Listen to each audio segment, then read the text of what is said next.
What is going on, TU crew? Welcome back to Totally Unqualified. I'm welcomed by the same two guys. If you've been here for a while, you should know them by now, Jake Maltese and Luke Rosenthal. How are we doing today, boys? Doing great. I'm feeling better. Feeling much better from last episode. I'm just ready for some football. Inject in my veins, please. I'm a little worn out. Just spent the last 2 or 3 hours moving around shakers for the Penn State whiteout in the stadium. But really excited for that. That's going to be insane.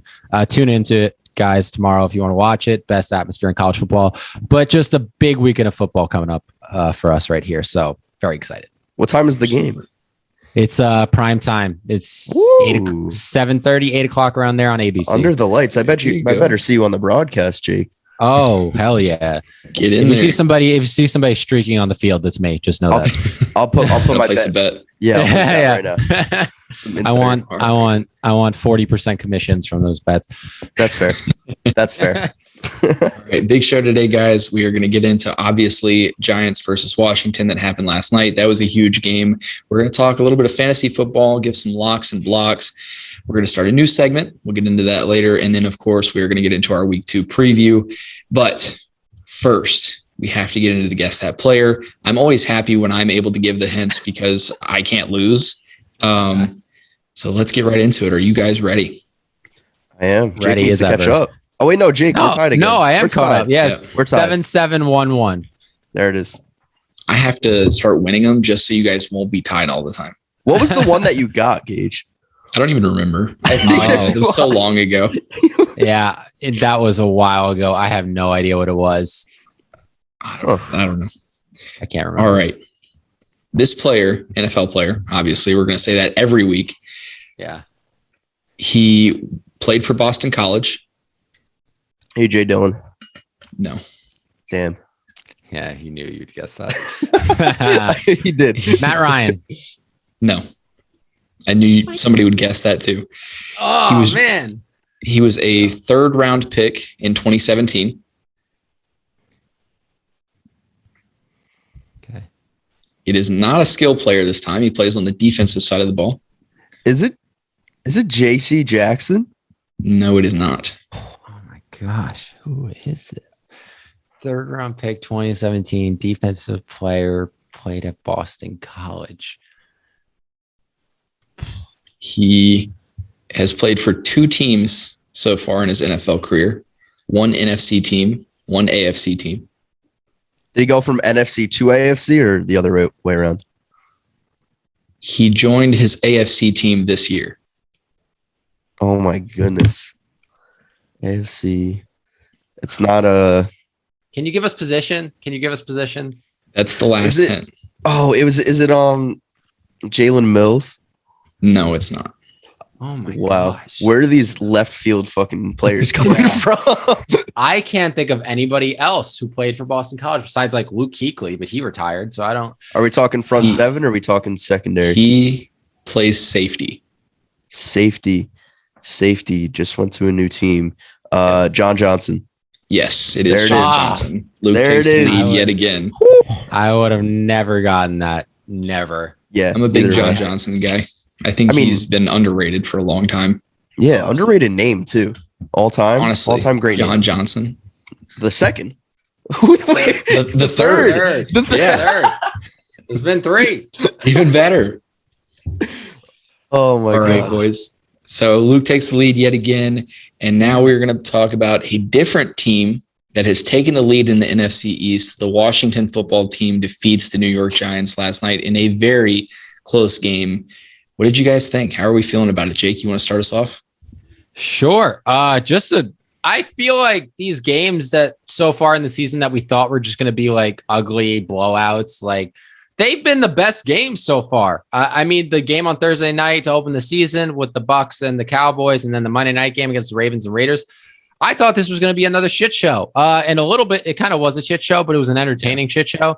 But yeah, both quarterbacks Daniel Jones looked good. Taylor Heineke, legend, looked actually decent. But yeah, I think the Washington defense is not playing to their potential. The defensive line was not getting home until like the fourth quarter, which was shocking because the Giants O-line is as bad as any in the league. Saquon had a nice run, but for the most part, couldn't really get anything going. I'm feeling less confident about my pick for Washington to win the division after this game. The defense is not playing how I thought they would play with the players that they have. But props to the Giants for playing a lot better than when they played the Broncos. They definitely turned it around this week. But yeah, it was definitely a good game. And both of these teams, it's going to be another race for the NFC East. Or the NFC East, as I should say. No team is standing out this year. Maybe the Cowboys. I don't know. Hey, that might not even be the worst team worst division in football anymore. We got the NFC North now. NFC North has 4 0-1 teams. I don't think it was so much that the Washington defense played like terrible because they did a good enough job. They made plays when it mattered. I would actually give more credit to the Giants offense. I thought they came in with a really good game plan, played to their strengths, let Daniel Jones run it with his legs instead of trying to throw it. I thought he actually had a pretty decent game. That being said, his worst moments are way worse than his good moments are, if that makes sense. I mean, like I said, he did have a decent game, but just couldn't overcome that Washington defense. The Giants got robbed, okay? I will be the first one to admit it. The Giants got fucking robbed.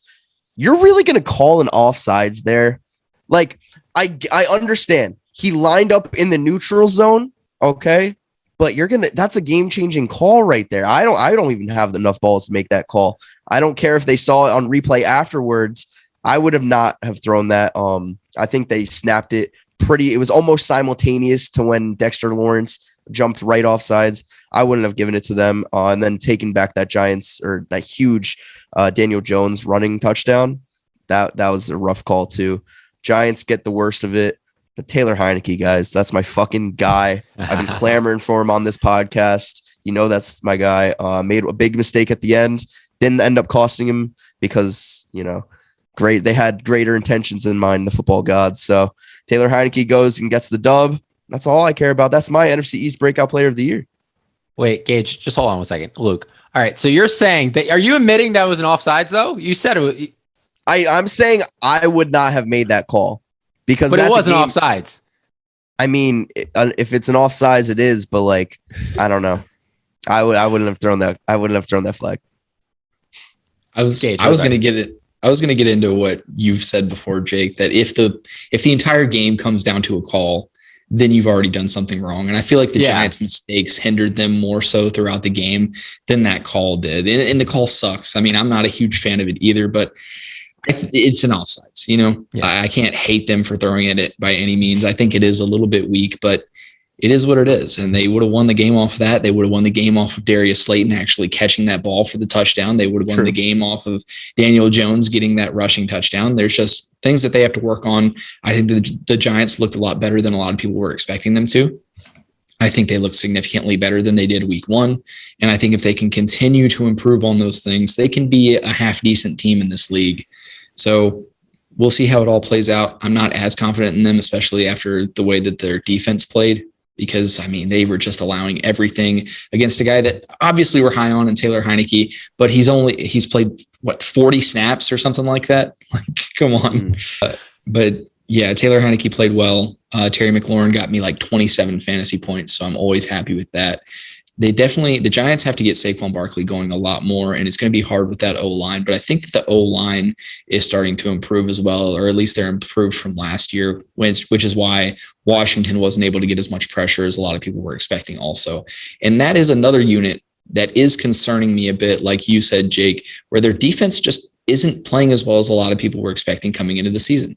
I mean, secondary wise, defensive line wise, they're just not getting that pressure. They didn't get it week 1. They didn't get it as much until late in the game in week 2.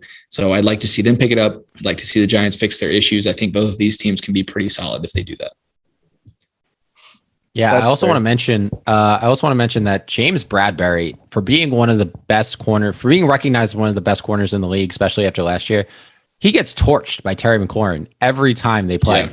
Every time they play. Like, I don't know if I could give him that lockdown corner title anymore if you're just going to get torched by Terry McLaurin every play. Like, you need to be somebody that can go up against wide receiver ones, and just they need to be a non-factor in the game. Jalen Ramsey took Allen Robinson completely out of the game in the Rams game. That's what you have to do. I mean, he came up big with that interception late in the fourth quarter. He did. That should have been the game ender right there. Yeah, they didn't capitalize on it. Absolutely didn't. If I just did a whole, I just watched the entire film of Taylor Heineke's every throw. And one thing that I noticed from him was when he was throwing to Terry McLaurin. Terry McLaurin played awesome, and he made Taylor Heineke look good all night.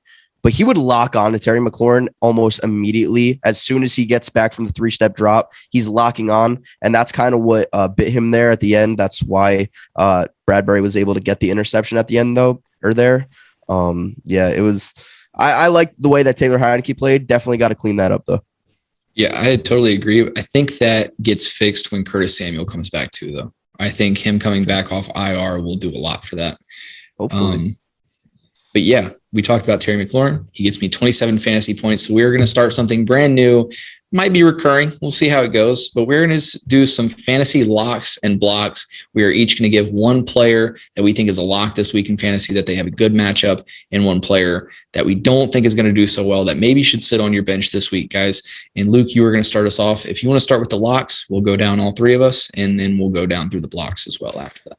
So I got to put my money where my mouth is. I thought that Alvin Kamara, my mind's still on Taylor Heineke. Alvin Kamara was going to be the number one fantasy running back this year. Didn't show that in week 1. It was Christian McCaffrey. But I think he comes back in week 2 against the Carolina Panthers and puts on an absolute show. I think teams are going to think that they're a little bit too, pass-oriented, pass-heavy, because Jameis Winston had those 5 touchdown passes last week. No, a lot of that was a product of the running game and how good it was. Alvin Kamara almost had 5.5 yards a carry. Tony Jones had 6 yards a carry. It was insane. I'm expecting Alvin Kamara to have a great performance. He is my lock of the week. Yeah, my lock of the week is going to be Allen Robinson against Cincinnati. I know people might have gotten scared and taken him out of your lineup, especially after that performance against the Rams. But in that performance, you got to look at the bright side. In that performance against the Rams, obviously they were going up against that Rams D line, which is just getting home to Andy Dalton any chance they got. But he had 11 targets in that game. So they're looking at him. Yeah, he only had 6 catches for 35 yards, but he's getting targets. Okay, they're throwing him the ball. He's definitely still a big part of their game plan. I would not be afraid of starting Allen Robinson.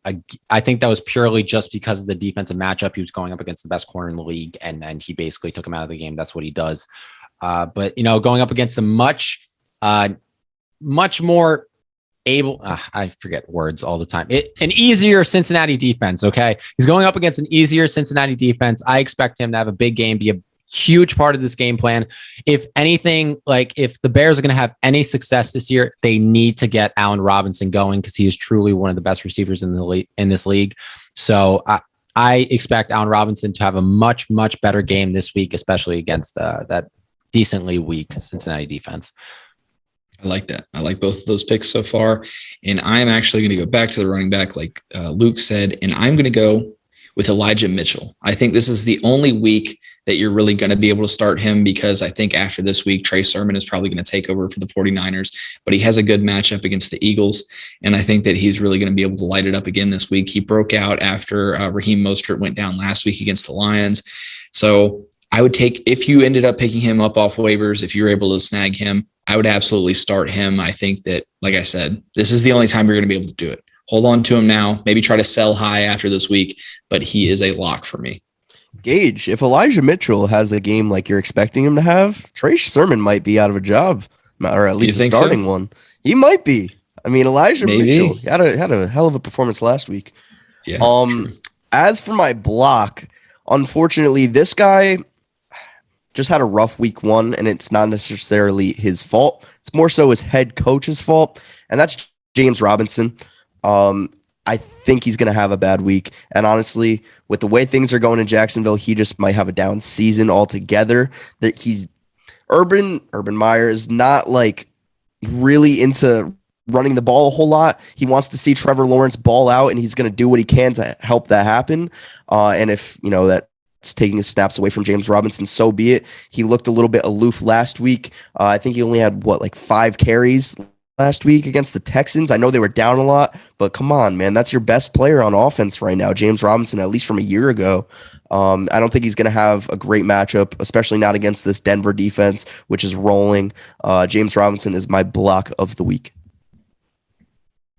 I like that.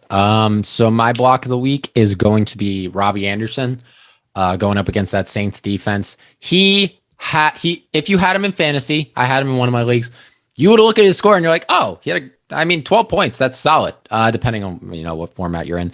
But he had 1 catch for, a 60 or so something yard touchdown. That's all he had in the entire game. Yeah, put up a good chunk of points for you, but that's all he had. So don't let that point total fool you. He also only had 3 targets in that entire game. So that's also not good.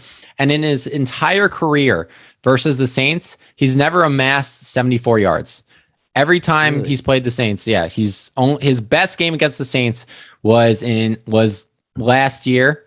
6 receptions for 74 yards. That was it. And we saw how much of a lock that, Gage is getting a little cocky now.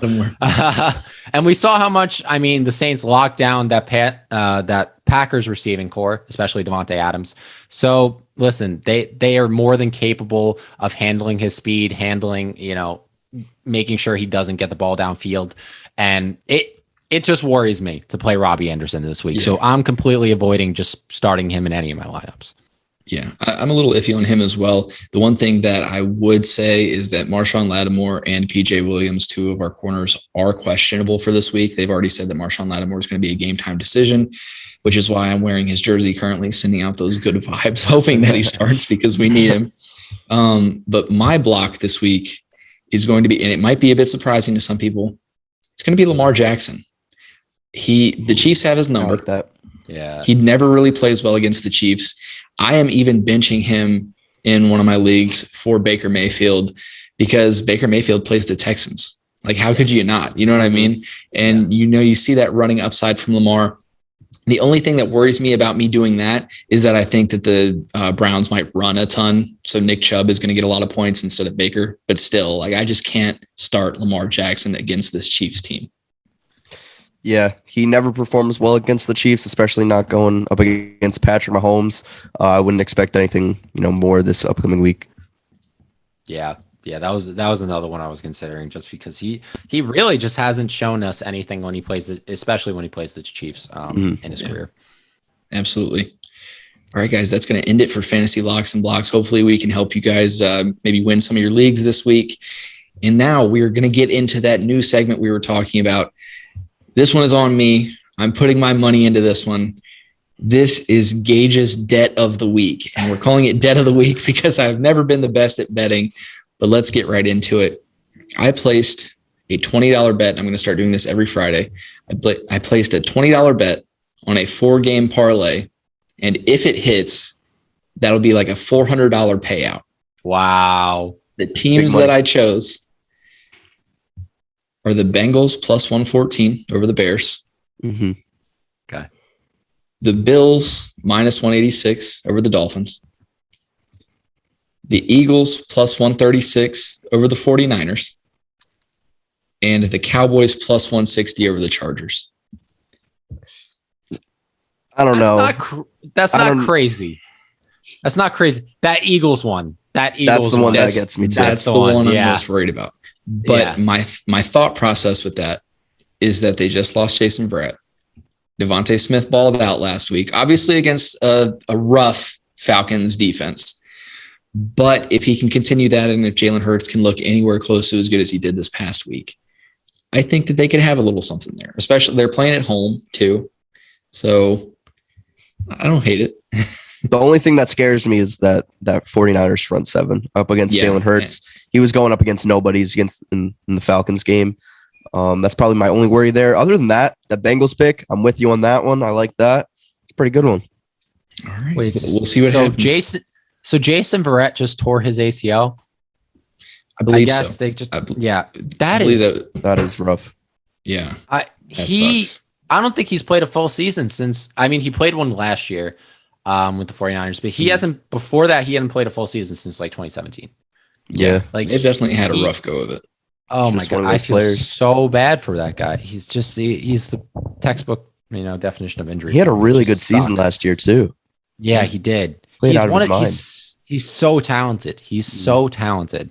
He just, he used to be one of those I remember I don't play Madden like a lot anymore, but he used to be one of the elite guys in Madden on Madden Ultimate Team. But yeah, he's been just that sucks, man. Bad luck. I hate to see players just be injury prone. Yeah, between him and Mostert, I mean, they're already facing that injury bug yet again. So we'll see how it goes. And I will update you guys next week, obviously, whether or not I lost my money or gained a whole bunch. So yeah, wish me luck there. And with that being said, we're going to get into the rest of the games now, our week 2 slate. We've got some that we're going to highlight for you guys, starting with the Raiders at the Steelers. The Raiders are coming off of a big win. The Steelers are coming off of a big win. They beat the Bills, who nobody thought they could. The Raiders go up against the Ravens, and they play very well against a Lamar Jackson-led team. How do you guys feel about this one? Luke, you want to start us off? Yeah, before I get into any analysis, which win do you think was more impressive last week? The Steelers over the Bills or the Raiders over the Ravens? Because if I'm picking one, I'm probably going with the Steelers. There's no way that you're going into Buffalo I would say that. and dominating them, really. Yeah. I mean, not in the first half, but the second half, turning it around like that was crazy. I don't know. I genuinely think I'm going to go Raiders. Like, I feel like it was closer to begin with going into the game, but I feel like the Raiders won more so off of their actual play than the Steelers did. Like, the Bills, I feel like, lost because they made a lot of mistakes and Josh Allen didn't play well, whereas the Raiders won because they played very well. Okay, that's fair. That's fair. Yeah, I would say the Steelers defense played really, really well in that game. Yeah. So, Yeah. They impressed me, completely shutting down that Bills offense like that. It's definitely a sight to be seen. I like the Steelers in this game. I'm not going to buy into this Raiders hype. I'm not going to buy into John Gruden. I think it was a nice week 1 win. For some reason, the Raiders are my team. Like, I'll guess that they'll win the games that they're not supposed to win over the past 2 seasons. I don't know why. The Raiders are my team like that. I think the Steelers win this game. I think their stifling defense shuts down Derek Carr. You'd like to see more out of the Ravens defense last week against the Raiders. Brian Edwards had an outstanding game. Darren Waller is going to be the first tight end in NFL history to go 5 straight games with 100 yards. I didn't even know that was a stat. I feel like Travis Kelce would have had that, or Gronk by now. But that's crazy. I don't think they're going to go in there and perform as well as they did in Las Vegas. That was their home opener. That was their stadium opener. People don't really recognize how that could affect the game. That was a rowdy crowd. That was the first ever game in that stadium. I think they go up into Pittsburgh and lay sort of not a goose egg, but I think they're just going to come out flat against that really good defense. I'm going with the Steelers in this game, 30-22. I'm going with Big Ben to have a better game than he had last week, and we're going to see some good offense out of them this week. Yeah, I'm torn with this one because they're in a very similar situations, these two teams. Okay, they performed better than we expected them to. They upset the team they were not supposed to beat. And now I just don't know what to think of them because I had one idea of them before the season started, and now that kind of got flipped on its head. The Steelers offense, I can say, did not impress me in that game against the Bills. It was purely the defense that was the impressive part of that game. I still think Big Ben is definitely on the downturn. He's not what he once was. And that Raiders defense really impressed me. Max Crosby, specifically, just the pass rusher that he's turning into. And I think the Raiders defense, I think we didn't give it enough credit going into the season. So it's all going to come down to Derek Carr. And just since this game is in Pittsburgh, if this game was in Las Vegas, I think I would feel differently. But I am also going to go with the Steelers in this game. I think it's going to be a scrappy game. I don't think it's going to be pretty at all, which, I mean, is what the city of Pittsburgh is all about. So it makes sense that this would happen. I'm going to go Steelers over the Raiders 21-17. Ooh, low scoring game there. Yeah. I agree with Jake a lot as far as I think that these two teams are parallel in a lot of ways, that they surprised us. And not just that, I think their units are very similar. Obviously, I don't think the Raiders defense is quite as good as the Steelers. The Steelers have one of the best defensive units in the league, but they have a strong pass rush. They both have weak O-lines, in my opinion.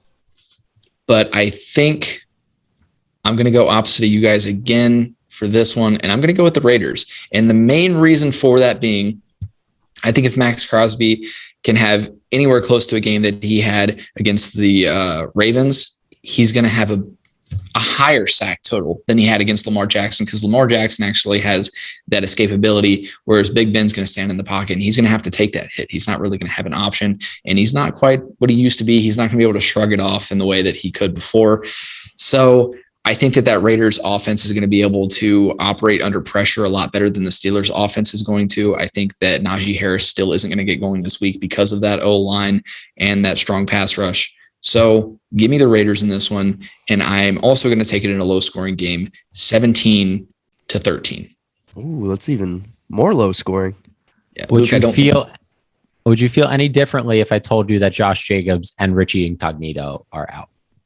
I think that Josh Jacobs is overrated. I liked Kenyon Drake in that first game better anyway. Josh Jacobs scored a couple touchdowns because they ran it in on the goal line, but that was like it. So I like Kenyon Drake still. So yeah, I feel the same. Okay. Ooh. All right. Not enough TJ Watt mentioned in our analysis there, by the way. Not enough TJ Watt. I feel like, I feel like you don't have to mention him. I feel like it's kind of just implied. You know what I mean? Yeah. That's fair. Luke, did you give your score prediction? Yeah, I went 30. What was I go? I went 30-22. Okay. Yeah. All right. I just wanted to make sure. Mm-hmm. All right. We are going to take it to my home state, to Carolina, where my Saints are taking on the Panthers. Jake, would you like to kick it off? MVP. Yes, sir. Sam Darnold. Yeah, Sam Darnold going into his second game against the New Orleans Saints. Oh, sorry. Yeah. Both of these quarterbacks going into their second game, starting with these teams. This is an interesting one. This is going to be a fun game to watch. I don't think a lot of people are looking at it that way. Now, Luke, I know you said you think Alvin Kamara is going to have a better game this week. I don't know about that. Carolina's D-line is very underrated. You got guys like Derek Brown, who's a monster. You got Guy Turcos-Matos, who's former Penn Stater, so I know what he can do. You got Brian Burns on that D-line. Their defense is really good, and so is the Saints. I think this is going to be a defensive battle. I definitely do not think the Saints are going to blow them out like they blew out the Packers last week. I think this is going to be a much closer game. And I think Sam Darnold, this is a little bit of a prove it game to me for Sam Darnold, whether he is going to be what I think he's going to be. And I don't know why. I just have a really good feeling about how Joe Brady is going to skip. This is going to be a fun game because these are really two great offensive minds going up against each other. Obviously, Sean Payton's a legend, but I don't know. I feel like Joe Brady has an answer for this. And I feel like he has a quarterback that can do things that Teddy really didn't want to do. And Sam Darnold can run a little bit. He can. I don't know. I have a good feeling about the Panthers in this game. That's basically what I'm saying. So I'm going to take the Panthers to win this one 30-24. Jake, the same reason that you don't like Alvin Kamara in this game is the reason why I actually do like Alvin Kamara. You know, you said that they had an amazing front seven, which they do. And I think they have an amazing pass rush as well. They're going to be getting after Jameis Winston quickly. He's going to have to get the ball out of his hands. I think this is going to be a receiving game for Alvin Kamara, mainly because they don't have that guy at wide receiver. They don't have that number 13, Michael Thomas. He's not going to be there for half the season. Yeah. Of course, they have Marquez Callaway, if I could speak today. Oh, my goodness. Marquez Callaway, Adam Troutman, and others. I don't think it's going to be as much of a doozy as it was last week because the Packers just did not get off the bus. I don't know if they knew that the game was in Jacksonville or not. I don't think it's going to be as easy as it was last week. That's why I like Alvin Kamara in this game. I think that's also why I like the Saints in this game as well. I don't believe in Sam Darnold. I can't get behind this guy. I love everything about this Panthers team except for Sam Darnold. And they're building everything, like their front seven, their secondary. They have an elite wide receiver course. Like everything is there. Christian McCaffrey too. Sam Darnold is just like my, I guess, kryptonite for that team. I'm going with the Saints in this one. I'm picking them 29-19. Wow, that's a weird one. All right. Going with some weird scores this week. Yeah. A little different. There were some weird ones last week. I'm trying to catch up. Yeah. I like it. All right. So my analysis of this as a Saints fan is that half of the Panthers O-line is going to get blown up all game long. Sam Darnold is going to get absolutely destroyed. You're going to think that the field is on fire the way his red hair is in the dirt. And I think that there's a good chance that Marshawn Lattimore does end up playing. They're saying that he has been moving very well in practice and stuff, even with that thumb covered up from that injury that he sustained last week. So I think that he'll end up playing. I think that our secondary is probably going to look good yet again. And I think that despite not having Michael Thomas, Jameis Winston showed last week that he's perfectly capable of spreading the ball. I mean, 2 touchdowns to Jawan Johnson. Adam Troutman got some receptions. Deontay Harris had that long reception for the touchdown. I think he's able to pass it to a lot of guys that we have. So those young guys that I've been talking about all offseason long are stepping up, and I think they're going to continue to do so. I think that the Panthers defense obviously is very good, but that O-line is going to hinder them the most out of anything because our pass rush is good as well, even if Marcus Davenport's not going to play. But we still have Cam Jordan, and we still have a solid D-line as a whole. So I'm taking the Saints in this one, and I am going to say 32-21. All right, boys.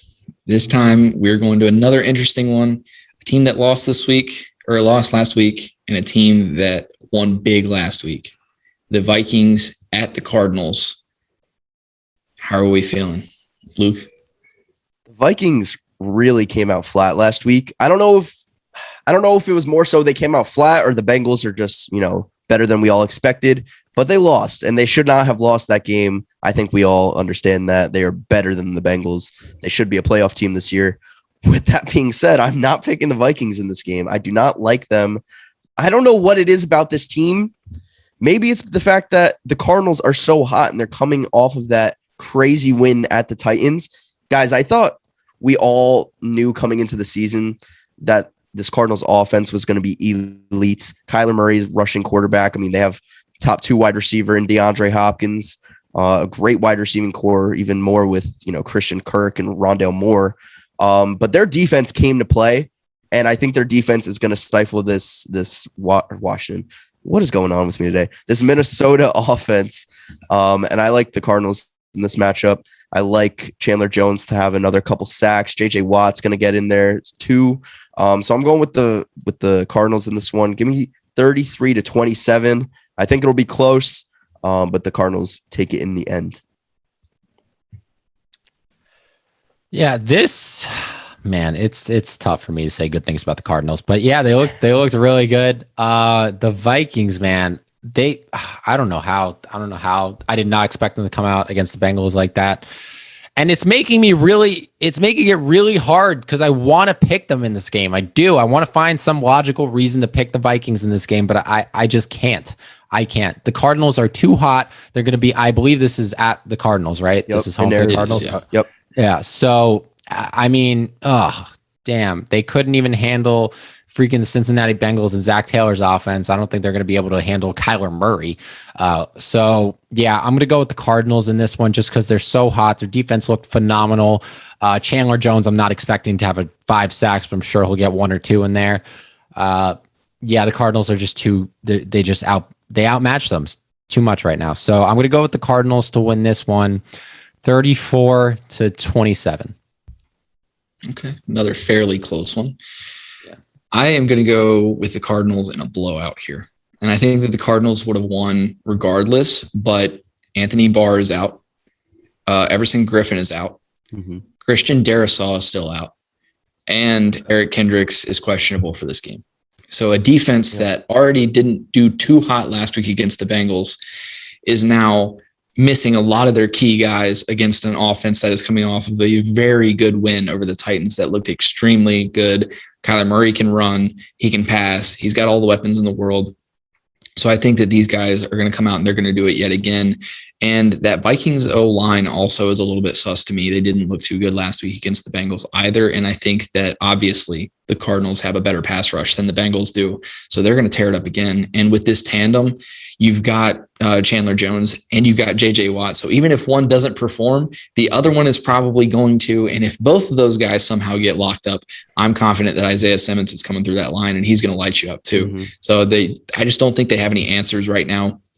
The Vikings have the pieces on offense to be able to perform or to be able to put up some points, but I just don't see it, guys. And I was saying last week that I'm not, quitting on the Vikings just yet, but after looking at their schedule going forward, they've got a tough schedule. I really think if they lose this game, if they're not able to pull this out, it's likely that they won't even make the playoffs. I just can't see it happening.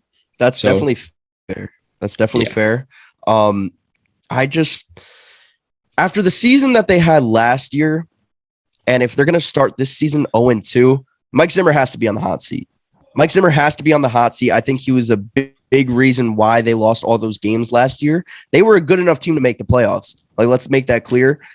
They did have some injuries on the defensive side, but they're the Minnesota Vikings. You have a solid team. Justin Jefferson went off last year. Still have Dalvin Cook. He had the best season of his career last year. By the way, I think Dalvin Cook is going to have a game against the Cardinals. But I think I think Mike Zimmer's got to be on the hot seat if they start 0-2, 100%. That's something I've been saying for quite a bit of the offseason now. He's the longest tenured head coach in the NFL that hasn't won a Super Bowl. And if they missed, and if they miss the playoffs yet again this year, I just don't see how you can come to terms with keeping him there. You know what I mean? Something's got to change. Something's got to give. So I'm going to take the Cardinals in this one. I think 38 again. I think they put up 38 for the second straight week, and I think the Vikings put up 17. And a lot of those points are probably going to come late. Do you think any of those Cardinals points come from their defense? From their defense? Maybe. I could see it. Maybe a Budda Baker touchdown in there. I love me some Budda Baker. I'm just gonna pick a random player on the Cardinals to get an interception right now. Hold on. Who's their other safety? I have no idea. Robert Alford or some it's got to be some random. Yeah, Robert Alford. No, Robert Alford is their other corner. I'm going to go with Jalen Thompson to get an interception. There you go. For the Cardinals in this one. Great analysis. I don't know. Maybe thought really deep into that one. Yeah, if that happens, oh my gosh! I can just see Sped rushing to put up that video clip. Just off vibes alone, you feel that. Absolutely. I'm gonna feel like a genius. I just looked at their depth chart. His name popped off the screen to me, mostly because he's the only player I hadn't heard of. So that's the one that is going to get the interception now. I don't know. I got a feeling. I have feelings, people. Speaking of, didn't work last week, but speaking of Sped and the Instagram, Luke, I'd just like you to know that all of the posts that he makes where he's clowning you. You mean all of the posts that he makes? All of the posts, period. All of the Luke curse posts are the ones that perform the best. So I wouldn't expect those to go away anytime soon. Yeah, especially not after funny. These picks are going to be wrong. So we'll have some more next week anyway. All right, Jake. Your boys, the Seahawks, take on the Titans at home. Will the Titans lose to another bird? Probably. This one's personal for me because my sister's a Titans fan and I'm a Seahawks fan, so there's some bad blood here. Titans looked atrocious last week. Bad as ever. I can't imagine it's going to be the same thing. Mike Vrabel is just too good of a coach. He's too good at getting these guys coached up. So they slacked a little in week 1, but I do not expect the same thing in week 2. So this is going to be I believe this will be a tougher game for the Seahawks than the Colts game was. The Seahawks just travel very well to the East Coast, especially. Their record is insane. But it is the first game back at Lumen Field now, which used to be it's CenturyLink. It'll always be CenturyLink to me. It's first game back with fans. The 12s are no joke. That stadium's going to be rocking. So I just have this. I'm going to pick the Seahawks. Let me just say that right off the bat. But yeah, the Seahawks looked phenomenal last week. They really did. We saw flashes of that new Shane Waldron offense. There were motions going on. There were route concepts I had never seen before in a Seahawks offense. DK Metcalf wasn't only running post routes. It was it was like heaven to me. It was like Willy Wonka in the Chocolate Factory, like just watching this team perform on offense. Tyler Lockett, I think, is going to be a enormous factor in this game, as he always is. But I think this game especially, he's going to have a special performance. They just have no answer for him on the defensive side of football. I feel like they're going to be scheming more towards DK, and they're going to kind of let Tyler Lockett be one-on-one, which is just a complete mistake, especially because Tyler Lockett and Russell Wilson have one of the best connections in the NFL. There's just nothing on that Tennessee defense that scares me. The Seahawks offensive line played better than I thought they would. The defense played better than I thought they would. Jordan Brooks, our second-year linebacker, looked good to me. The corners, Trey Flowers looked like he could play football, which is something I had yet to see, our second corner. So, yeah, this Seahawks team just checked off all the boxes for me. That's basically what I'm getting at. And this Titans team still has a lot to prove to me. I believe they're going to play well this game, and I believe it's going to be close. But, that home field advantage, how hot that offense is with the new OC. I'm going to go with the Seahawks in this one. 37 to let's go 37 to 30. 37 to 30. I don't know. A little bit of a weird score there. Wow, you literally picked my same exact score. That's crazy. I think other than probably the Packers, I think the Titans have the most to prove this week. Yeah. They can't come out flat once again. I think probably up against, I'd say, a worse defense than the Cardinals right now. I know that they have Bobby Wagner. They got Jamal Adams. They probably have better players, like individually. But as a defense, they're probably worse than the Cardinals. My boy Ryan Tannehill had a rough game last week. I don't expect that to happen 2 weeks in a row. And if it happens 2 weeks in a row, then there's cause for concern, especially for my MVP pick. But I think he's going to bounce back. I don't necessarily think that I'll also come out and say I think the Seahawks win this game. A lot of the reason why is because this is the first game back in Lumen Field. And Russell Wilson, like early season Russell Wilson is on a whole nother level. Early season Russell Wilson is just crazy. I don't love this Titans secondary. I don't love this Titans defense as a whole. Tyler Lockett continues to be the most underrated player in the entire NFL. You saw the connection with him and Russ last week on full display. I think this is going to be a shootout. I'm going to pick a different score now because I'm not going to go 37-30. I'll go Seahawks 38-35. I'm expecting a big game out of both Derrick Henry and Chris Carson here. But I think Russ is going to get his yards. DK is going to get his. Tyler Lockett's going to get his. I want to see Julio Jones involved in the offense too in some, capacity. Let's see your big new big time wide receiver in there, Tennessee. But give me the Seahawks 38-35. Yeah, I couldn't agree more that it's going to be an absolute shootout. I think this is going to be a straight up offensive game. I think both of these defenses are a little weak, and I think both of these offenses just have so many pieces that it's going to be hard for them not to score. So with that being said, I am also going to take the Seahawks in this one. I think that they are going to be able to perform just a little bit better. I think that their weapons and Russell Wilson are really what I'm banking on here. And I think they're used to like a scoring race type ordeal, whereas the Titans are more used to getting that lead early, especially with a guy like Derrick Henry, who is a downhill runner and is going to carry them all game long. And I don't think he's going to be able to do that quite as easily in this game. I think that Russ is going to be able to take those big plays and give them that early lead. I think that the Titans are going to be playing catch up, and I think that they will be able to do that to an extent. But I think that the Seahawks pull it out in the long run, especially with that home field advantage, like Jake mentioned, like you mentioned, Luke. So I'm going to take the Seahawks in this one. I'm going to go with a higher score just to be different still, 42-37. Wow. Jesus. This Take the over. A heart attack. Yeah, this game's going to give you a heart. Watch this be a complete defensive matchup. Just like that would be insane. That would make zero sense. I would just be done with predicting things this season. But that's just our luck. Watch that happen. I don't think anybody was expecting a blowout last week of the Titans. So that's true. Yeah. That's true. Anything can happen. Any given Sunday. Mm-hmm. All right. And our last game that we're going to highlight for this week, another one that could be big or it could not be. It's a big matchup on paper. The Chiefs and the Ravens are going at it in Baltimore. Lamar Jackson, as we talked earlier, doesn't typically perform well against the Chiefs. Patrick Mahomes, we're probably going to see those memes yet again of him being his daddy. How are we feeling going into this one? Luke, you can start it. I picked the Ravens last year to beat the Chiefs. And after that game, I vowed to never pick the Ravens ever in any scenario unless Patrick Mahomes is injured. I will never be picking the Ravens up against the Chiefs. Give me the Chiefs in this one.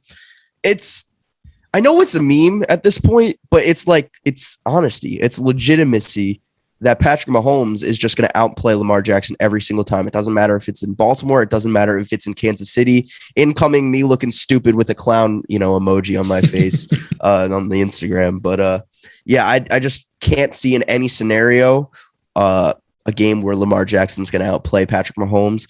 I watched, Patrick Mahomes say fuck it and just toss it down the field to Tyreek Hill. And he had 200 yards, 200 receiving yards. It was ridiculous between him and Travis Kelce.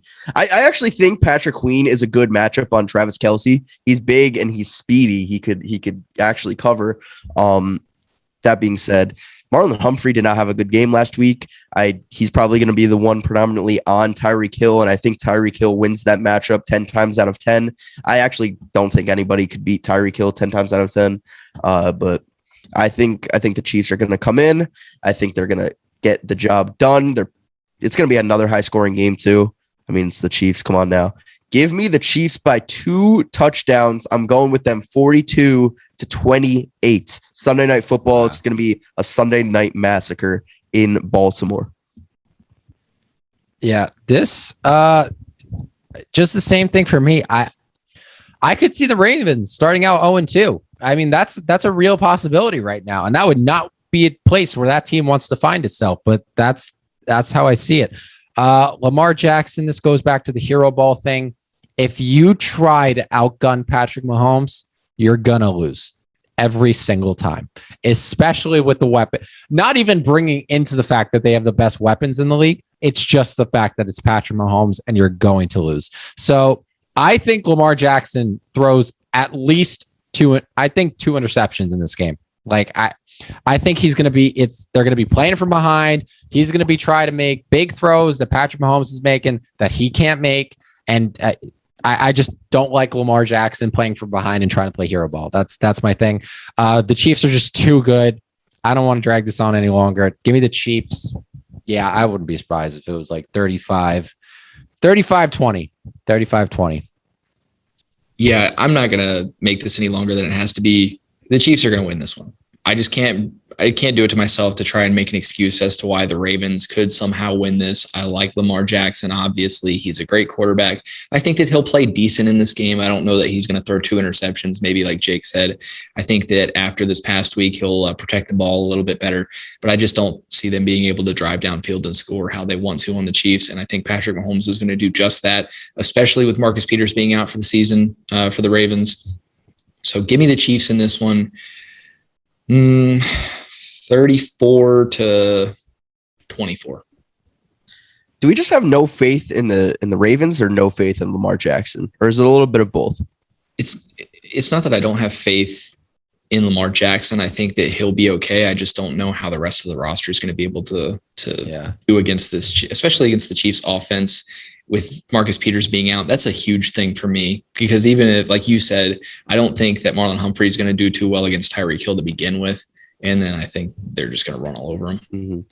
Yeah, I am not, even though I say these things about Lamar Jackson, I like Lamar Jackson. I think he is a top 10 quarterback. I do. I think he's really good. It's just that if you force him, you need to incorporate the ground game into his play. If you don't, if they stop you and it purely has to turn into a shootout and he's not running a lot, I mean, you're not going to get the best out of him. You're not. He just needs to have that ground game incorporated to open up that passing game.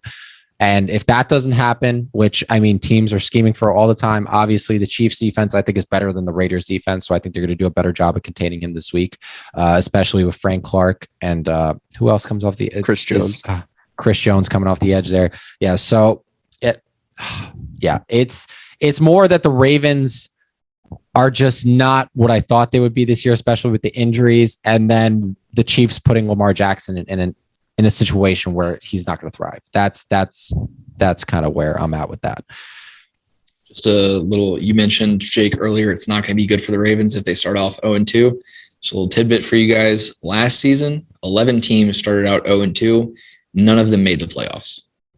That's crazy. Hey, it's a whole different beast now that there's a 17th game added on, though.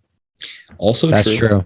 But it's true. Looking a little eerie for both the Ravens and the Vikings in this, guys. Teams that we thought, could be pretty solid. Mm-hmm. All right, boys, with that, those are all of our highlighted games for this week. Now we are just going to go through the rest of them.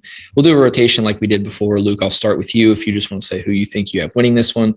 Then Jake, then I'll give my pick, and we'll just move on to the next one. All right. All right, we have got the rookie quarterback matchup, Pats at Jets. Pats at Jets. It's hard for me to envision Bill Belichick starting a season off 0-2, especially going up against Tua Tagovailoa and Zach Wilson. That's just not his forte. I'm going with the Patriots here. I have no faith in the Jets right now. That's kind of where I'm at. Yeah, I'm definitely taking the Patriots in this game, but I do think it's going to be close. Zach Wilson fought back hard in that game against the Panthers, and he really showed what he's made of in that second half. He's not somebody that's going to back down easily. He's going to go down swinging. So I believe this game is going to be a lot closer than we think it's going to be. So I'm going to take the Patriots in this one, 24-21, but I do think Mac Jones plays well in this game. I am also going to take the Patriots in this one. I saw a stat earlier that since Bill Belichick took over with the Patriots, that he's like 21-6 against rookie quarterbacks or something like that. I'm sure he's going to be throwing the kitchen sink at him. So I like the Patriots for that reason as well. Moving down the list, next up, we have got Bengals at Bears. I already said earlier in the show, I loved the Bengals this week. And when I mean I love the Bengals, I love the Bengals. They showed me something that I haven't seen in years. I mean, since their glory days with who is it? Marvin. What was their head coach's name? Marvin Lewis. Marvin Lewis. I was about to say Marvin Jones, but I knew that wasn't right. Palmer days. Yeah, right. No, Marvin Lewis. And that's an actual defensive effort, and that's like an actual pass rush, and good secondary. Like they're building something there in Cincinnati, led by the Triple J's, Joe, and Jamar. I like the Bengals here. I think the Bears are going to come out flat again. I just can't take the Bears seriously with them starting Andy Dalton because I think they could be so much better and so much of a more unique offense with Justin Fields starting. So I'm going with the Bengals in this matchup. And I like their front seven to lay some boom on Andy Dalton there. This is going to be a really good game. And I'm excited about this Bengals team. I've never thought I'd say that, but Joe Burrow, Jamar Chase, that defense that they're building, everything that Luke highlighted, it's an exciting time to be a Bengals fan if you are one. But with that being said, I'm going to take the Bears in this one, even though I just, wax poetically about the Bengals. The Bears, they just have too good of a defense for me to think. I mean, obviously, Sean McVay's offense with Matt Stafford is one thing. I just think that's an anomaly. Like, yeah, any good defense is going to get torched by that. It's just too good of an offense. Same thing with the Chiefs. But I really think this Bears defense is too good to have something like that happen to them again. And this Bengals offense is just too new. It's too young. It's too inexperienced.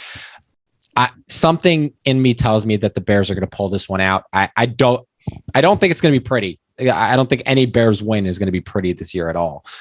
So I'm going to go with the Bears to win this one. 27 to 23. I am going to take, obviously, I made my bet based on this. I'm going to take the Bengals. I think that they can pull it out. That Bears defense is good. I like the front seven, but the secondary to me is a little bit weak. Like Jalen Johnson is solid. Obviously, they have Eddie Jackson, who's also very good. But I think Joe Burrow can target certain guys in that secondary that they can link up between, whether it's him and Jamar Chase on some deep balls or him to T. Higgins or Tyler Boyd, whatever the case may be. I feel like they're going to be able to get that passing game going. Joe Mixon might get locked up a little bit as far as running, but I think that the Bengals can pull this one out. So I'm going to go with them in this one. And then I know who you guys are going to take here. The Texans are clearly beating the Browns at home, right? Absolutely. Texans at Browns. Why are we even? Yeah, we can just fly by this one. I mean, I know the Texans had a lucky, maybe not lucky, but a good week one, good feeling win. They legit might go winless throughout because they're playing the Jags again. They're probably going to finish like 2-15 around there. The Texans have no hope. I'm sorry, not against this Browns team, not against any team that's not led by Urban Meyer. Give me the Browns here. Enough said. Yeah, I'm going the Browns in this one. This is going to be this. I know I said this last week that it was going to be ugly, but this one's going to be ugly because that Browns team is too stacked. They went head to head with the Chiefs. This is not the Chiefs. This is a way lesser team. So yeah, the Browns are going to annihilate them in this one. Yeah, if you're a Nick Chubb fantasy owner, congratulations. You're probably winning this week. The Browns are going to annihilate them. I think that's enough said right there. We don't have to do too much of a deep dive. Rams at Colts. This is a tough one because I felt good about the Colts coming into this season. Defensively, they were great last year. Nothing much has changed. Still coming in with the same defense. They did get Kwity Paye in the draft. But this is the Rams offense. It's a different beast with Matt Stafford at the helm. And I'm not going to say I'm not confident in Carson Wentz, but I don't think he had the greatest performance in week one up against that Seahawks secondary, and you're going up against an even better defense in the Rams this week. So I can't really convince myself to pick the Colts here. By the way, we're getting a midseason Hard Knocks. Did you guys see that? What? We're getting Hard Knocks with the Colts. Mm-hmm. That's pretty cool. It's going to premiere November 17th. Yeah, that was spot on. Actually, I think it was the 17th. Okay, Gage. Yeah. Give me the Rams here. I got no confidence in the Colts this week. Rams. Solid. Awesome. Solid. Anything else to add? I'm going to take the Rams also. I liked the Colts coming into the season as well. I think that defense is still really solid. I don't think you're going to see the same Matt Stafford bombs that he was throwing against the Bears last week, but I still think he's going to be able to pick them apart fairly easily for the most part, just because the Rams are so high powered, especially that defense. So I'm going to take them too. Bills at Dolphins. This is a close one. Like, these are some competitive teams. Bills lost last week. Dolphins went 1-0 over the Patriots. Where is this game? Is it in Buffalo or is it in Miami? It's in Miami. Miami. That changes things a little bit, but does it? Nah. I'm going with the Bills. I know that Miami has a solid defense. That really is probably going to carry them this year with some of the struggles that Tua is showing. The Bills are going to get back on track. Like, I just have to believe it. Josh Allen didn't have a great week one. He went up against that great Steelers defense. This is another solid defense. He's got to prove it in week two. So give me the Bills in this one. Give me Josh Allen to get back on track, Stephon Diggs to get back on track, maybe a little bit of a running game, or maybe it'll just be Josh Allen again. Who knows? Yeah, I don't think that talented of a team in the Buffalo Bills could start the season 0-2. I just can't see that happening at all. I think they go into Miami and take care of business pretty easily.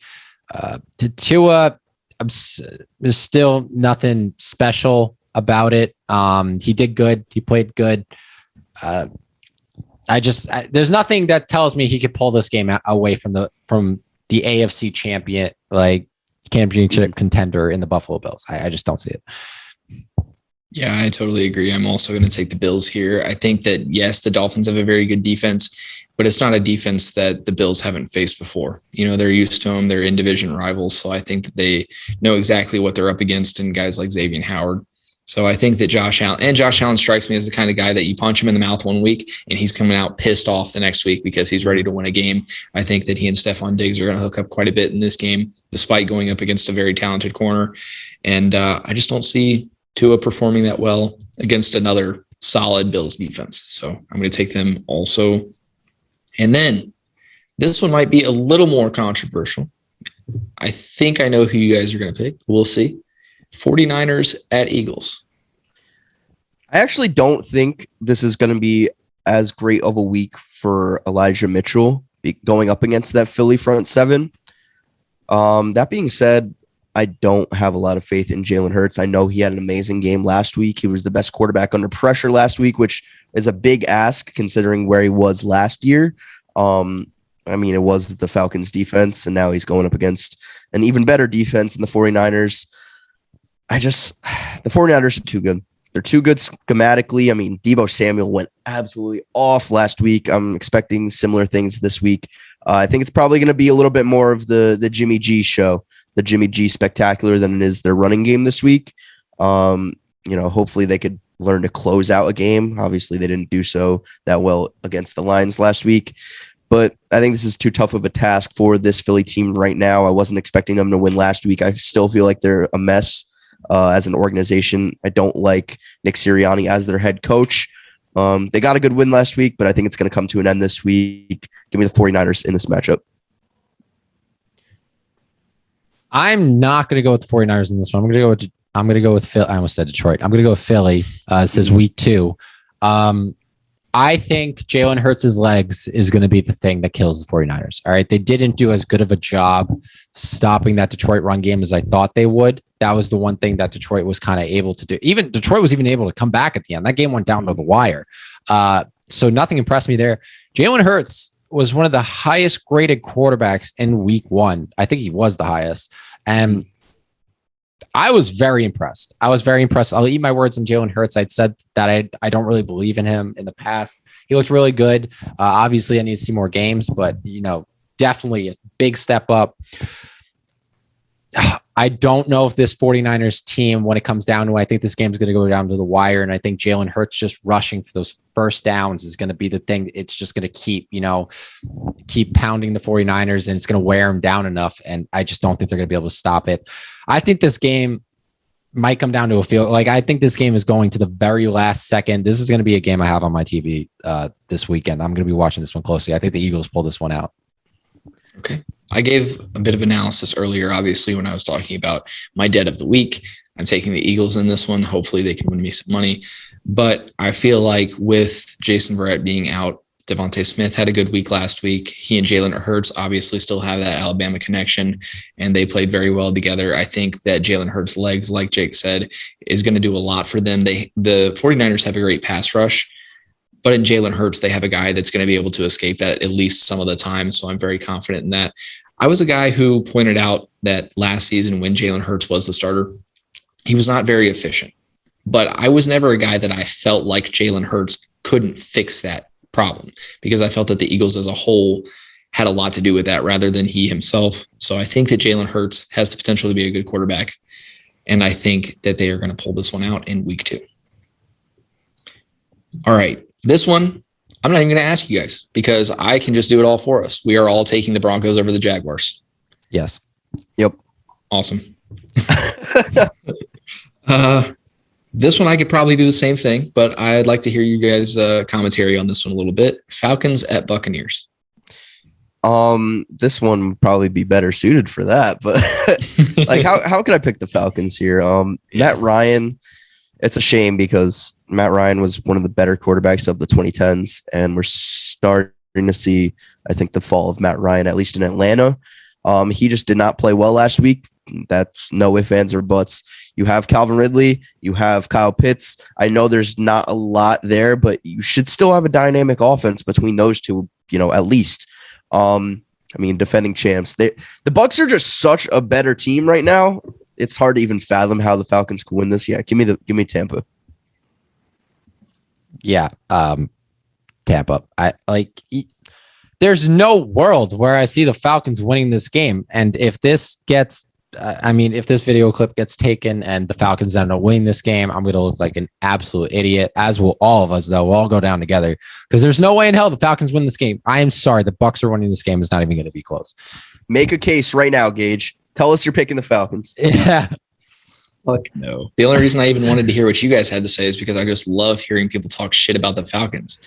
We hate the dirty birds around these parts. There's no way that they win this. Their O-line is horrible. The Bucs pass rush is fantastic. Matt Ryan is going to be on his back a lot of the game, I would imagine, and the Bucs are probably going to pull this one out fairly easily. I am taking the Bucs in this one as well. This one I think could be a little bit closer. This is the team that had a close game with the Bucs last week, a surprising one. The Cowboys are at the Chargers. The Chargers pull out the win over the Washington football team. Cowboys have a close one with the Bucs. These two teams could be high-powered. This is probably the closest game or hardest game to pick this week because I feel like it could go either way. It's in Los Angeles, right? Correct? Yep. It's in Los Angeles. It's a tough one because I think the Cowboys came out last week, surprised a lot of people with how well they played in Tampa, up against the defending champs, up against that really good defense too. Dak Prescott impressed. Zeke definitely disappointed, but the rest of the receiving core impressed, I believe. Defensively, they were a little iffy in parts, but I still think, very opportunistic. Trayvon Diggs, especially. I'm going with the Cowboys. All right. I'm going with the Cowboys.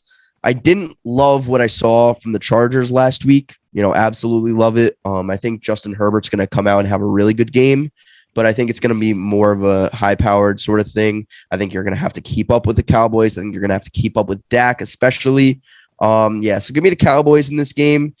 Give me Zeke to bounce back too. Give me Zeke to bounce back and go for over 100 yards because he's bound to have one of these games sooner rather than later. Yeah, no, Zeke doesn't bounce back in this game. I've given up on Ezekiel Elliott. Now, obviously, he's going to have 100-yard games. Ever since his first 2 years, he just has not looked the same to me, and he didn't look any differently to me in week one. It's just not the Zeke that came into the league. I don't know how to describe it. It's just he's not the same energy, not the same attitude. I don't know. He used to go out and seek contact. I remember the first preseason game that Ezekiel Elliott played was the game that actually Tony Romo got injured. Sorry, Cowboys fans. Actually, you're welcome because we showed you Dak Prescott. Anyway, Ezekiel Elliott took the ball. First carry. He went and he sought out contact with Cam Chancellor. Who in their right mind seeks out contact with Cam fucking Chancellor? Nobody. I looked at that and I was like, I'm drafting that guy this year. And he did very well for me. I think I won that year. He was a psychopath. He was downhill. He was tough. He could catch the ball. He was arguably one of the best running backs in the league. He's not that anymore. I'm going with the Chargers in this one. I feel like it's going to be a very similar game to it was on Thursday. I think it's going to be a shootout that comes down to the end. And the Cowboys are the Cowboys, and I don't think they pull it out. See, I don't know what happened to me that I've suddenly turned into this guy that's like for Zeke. But there's just something. There's just this hunch, this vibe that I feel that he is going to have somewhat of a bounce back because all the pieces are there for him to do it. The O-line is solid. Zach Martin is going to be coming back this week, I believe. So he's got the pieces there in front of him to be able to rush well. I don't think that the Chargers front seven is great. They're decent. And he's got the passing too from Dak. I mean, obviously Dak's going to be able to get it to him. But on a bigger picture, I think that this is going to be a good game. I think this could be somewhat of a shootout. I think that this Cowboys defense obviously showed us that they're better than we thought they were going to be. The Bucs still put up quite a bit of points on them, but they also put up quite a bit of points on the Bucs, who are a much better defense, in my opinion, than the Chargers are. So I think in the scoring race, the Cowboys end up pulling it out. And I think that they could win by like a couple scores or so. Let it be known that it's just the worst time for DeMarcus Lawrence to break his foot in practice. So that's definitely going to be a loss for that front seven. Another thing to note on the Chargers side of the ball, they are going to be missing Brian Bulaga this week. Mm-hmm. That's tough. Yeah. And then lastly, Monday Night Football, Lions at Packers, Jared Goff, Aaron Rodgers. Who we got? Packers are ass. Give me the Lions all day. Agreed. If the Packers don't come back, my God, don't have a bounce back game against the Lions. Aaron Rodgers doesn't lose at home to the Lions, especially not on Monday Night Football. I'm expecting the Packers to bounce back in a big way in this game. Zadarius Smith just went on IR, which is unfortunate. He's going to miss at least 3 weeks with a back injury, so that's tough. But we have a suitable replacement in either Preston Smith or Rashawn Gary, whichever one's going to fill in the role for him. I think Packers come back in a big way, and I hope that they blow them out. But I think that they do. I think this is the Green Bay Packers. You have to set the tone. This is the first game back in Lambeau Field with a full capacity since 2019. This crowd is going to be ready. Lambeau leaps a bunch of them, hopefully. So give me the Packers in this game. I'm Oh, we're not picking scores, but let me just say that I think the Packers win by a lot. Yeah, there's no way I see the Packers losing this game. There's none. The Lions are just going to be competing for the first overall pick this year. And the Packers, we didn't think would be in that conversation after week one. That might be another story, but this team is too good. This team is too good. Aaron Rodgers is not going to have 2 bad weeks in a row, especially when he's at home against the Detroit Lions. Aaron Rodgers is going to play great in this game. I agree with Luke. It's gonna be a landslide for the Packers. Are you guys ready for this? Oh my God, take the Lions, do it. No, I'm just fucking kidding. Why would I do that? This whole Packers team is about to be playing pissed off. Not just Aaron Rodgers, but the whole team. I could see guys like Jair Alexander being angry about this. I could see, oh man, it's just going to be, I think, an absolute slugfest that is going one way. And I think Aaron Rodgers is seeing all these people saying, oh, he's losing all purpose to try and tank, which is the stupidest narrative I've ever seen in my life, by the way. What kind of crap is that? I think that the Packers win this one easily. I will say Jamal Williams is about 20 or so carries away from setting a new NFL record for most carries to start a season without a fumble. He's never fumbled in his entire career. And if the Packers are going to take that away from Jamal Williams, I will be personally upset. But at the same time, I wouldn't mind, a turnover, Yeah. All right, guys, that's going to wrap it up for this week. We hope you enjoyed this episode. We had a great time, shooting the shit as always. And we set up week 2 for you. We hope that you enjoyed the analysis. If you are listening on Apple Podcasts, even if you're not listening on Apple Podcasts, if you just want to download that app for us, leave us a nice rate and review. We would really appreciate it. Same thing with YouTube. If you want to go over and subscribe, leave us a like. It really means the world to us. We appreciate it more than you know. And guys, if you're interested in betting on props this season, make sure to do it with Thrive Fantasy, a special promotion by using code TOTALLY, that's TOTALLY in the app, or clicking any of the links in our TikTok bios. You'll receive a 100% deposit match up to $100. They're going to double your money, basically. If you deposit $10, you're going to get 1 free ticket to their Sunday NFL contest, $100,000 worth of prizes. And if you deposit $20, you're going to get 2 free tickets to that contest. Once again, $100,000 worth in prizes. It's a no-brainer. Make sure to use code TOTALLY in the checkout.